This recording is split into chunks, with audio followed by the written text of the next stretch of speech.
What if most of the decisions you think are yours are not really as free as they feel?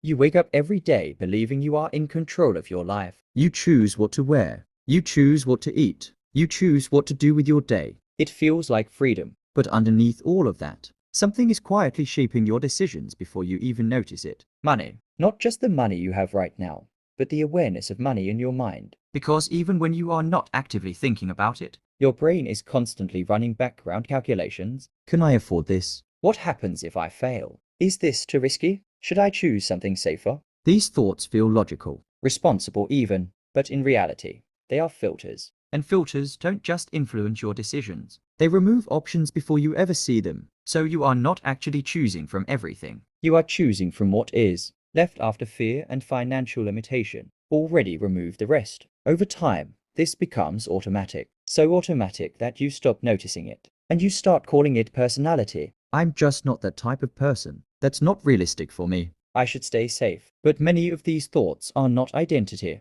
They are adaptation. Adaptation to pressure. This is what behavioral science studies in behavioral economics. How human decisions are shaped more by constraints than pure logic. So the real question is not whether you are making choices. The real question is, how many of your choices were already Removed before you even realized. you had a choice? Time is supposed to be equal for everyone. 24 hours. Every human being gets the same amount every day. But the experience of that time is not equal. Money changes how time feels. If you have money, you can reduce friction in your life. You can buy convenience. You can skip waiting. You can outsource stress. You can free up mental space. But if you don't have money, your time gets traded. You trade hours for survival. You spend more time working, waiting, and handling basic problems that others can pay to avoid. So even though two people have the same 24 hours, they are not living the same life. One person feels in control of time. The other feels controlled by time. This is why time is not just a clock issue.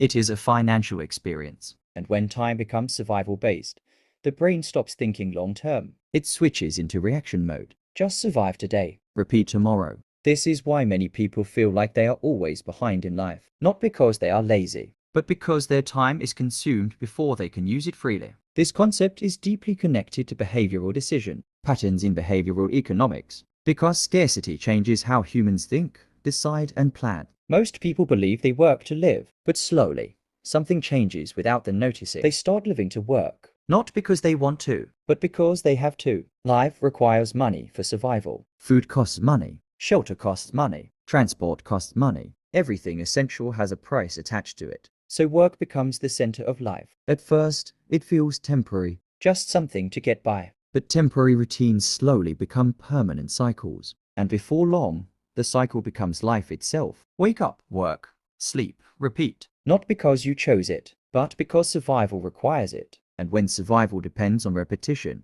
breaking the cycle becomes difficult. Not because people lack ambition, but because they lack space. Space to think, space to change, space to rebuild. But once you see this clearly, something changes. You stop seeing everything as personal failure. And you start seeing patterns instead. Money is not just currency. It is structure. It is influence. It is direction. And once you understand how deeply it affects decisions, you start thinking differently. Not emotionally, but strategically. Because awareness is the first step toward control. Not by escaping money, but by understanding how it shapes your thinking. And once you understand that, you are no longer completely unconscious in your decisions. You start regaining control slowly.